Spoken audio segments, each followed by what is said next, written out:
Kyaddaaki oluvuganya gavumenti maze nelupondoka ku ky'okulonda omumyuka wa ssentebe w'akakiiko ka Paalamenti akavunaanyizibwa okulondola ebitongole bya gavumenti oluvannyuma lw'omukumiza w'olukiiko lw'eggwanga olukulu Rebecca Kadaga okugaana okulondebwa kwa Moses Kasibante ng'amyuka ssentebe w'akakiiko kano. Okugaanibwa kwa Kasibante kwaddidde okusika omuguwa ku bukulembeze bw'akakiiko kano akakadde n'obukulembeze obupya obwali buganidde mu yafesi nga bukyamaliza okunoonyeza ku bbanka ezaggalwa. Kyokka okuva obukulembeze bwa Mubarak Munyaga lwe bwayingira yafesi bubadde tebutandikanga kukola olw'okubulwa omumyuka wa ssentebe. Leero oluvuganya gavumenti lwanjiza era Paalamenti neeyisa amyuka ssentebe w'akakiiko kano mupya era nga mubaka wa Makindye East Ibrahim Kasozi.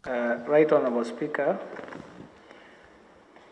I beg to designate Honourable Ibrahim Kasozi, MP Makindye East, to the Committee on Commissions, Statutory Authorities and State Enterprises, and to appoint him the Vice Chairperson in accordance with Rule 157(2) and 7.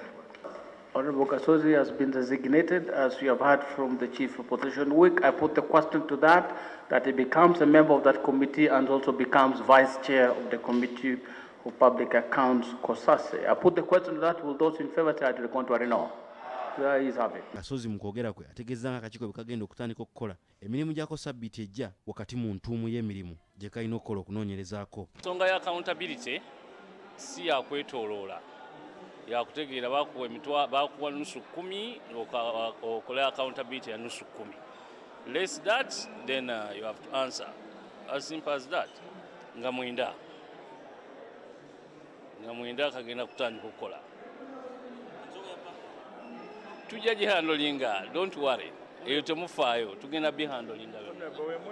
Wabula omubaka wa Kalungu West Joseph Gonzaga Sewungu atabukidde ekibiina kya FDC okwekiza mu kiti ng'embazzi ne kisuuza mu DP Moses Kasibante oba omumyuka bwa ssentebe w'akakiiko kano, so nga omukubiza w'olukiiko lw'eggwanga olukulu Rebecca Kadaga yali abaddiddemu.